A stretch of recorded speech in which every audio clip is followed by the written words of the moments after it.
Good evening. Tonight I want you to imagine a world where automobiles were never invented. All we had to do to transport us around was horses. Could you imagine the amount of poop and smell and maintenance it would be to keep up all them horses? It would be a really different world from what we have right now. As an automotive mobile and technician, for the last 37 years, I have been extensively trained in the automotive industry from gas to electric vehicles. Tonight, I want to talk to you about transportation, the evolution of automobiles, and how an electric vehicle fits into that evolution. Electric cars are not just in your future, they are part of the automobile evolution. First we're going to talk about the history of the automobile, and I want to bring up one small little area is how a car starts. When cars first started, you had to have two people out to crank the car, one to crank the car and one to adjust this sparking mixture, and it was very laborious. Over the years, with improvements in carburation and electric starters, they got better. And then, when the introduction of fuel injection and computers, they got even better. Until today, we can just mash a button and the car starts and we're on our way. With the EV cars, it'll be even better because nothing has to happen. You flip the switch, it's on, it's ready to go.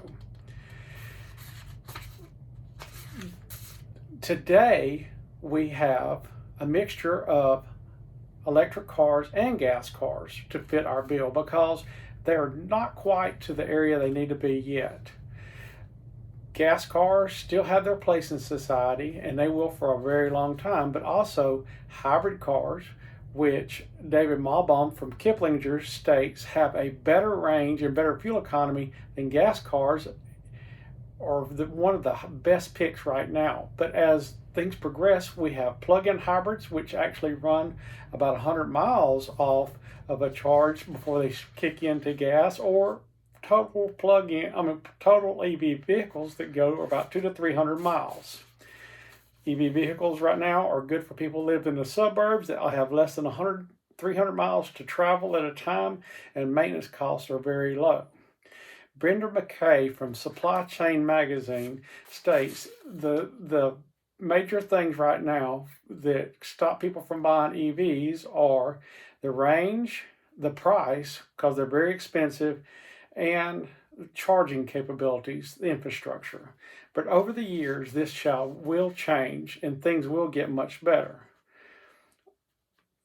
In the future, there's been a study from T. Stevens from Motor Trend Magazine that says that on average, looking back at the past, vehicles increase in charging capability and in battery range on an average of 6% a year.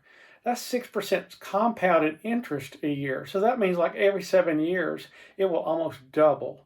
So cars will become more efficient and more faster to charge, and things will get better. And as time goes on, Swar Singh from Forbes magazine talks about the change in the automotive industry is changing to the EV platforms to slim down the number of EV platforms. So what that means is the chassis and batteries and everything will be identically the same, but they can put different bodies to fit different needs for different demands. But this should decrease the price of EV cars. And over time, as EV get better, infrastructure gets better, gas is still going to be important for a pretty good while, but it is going to get to the point where EVs are going to completely take over, just like the gas engine took over from the horses.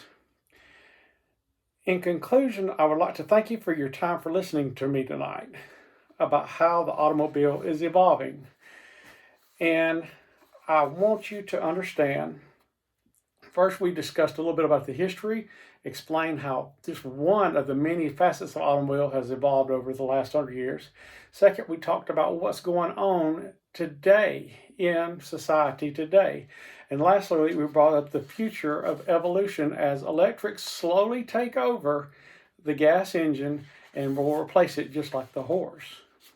So let's not be fearful without giving newer technology a chance in this world to make the world a better, greater place.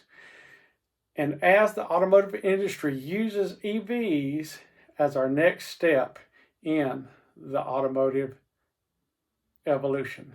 Thank you for your time.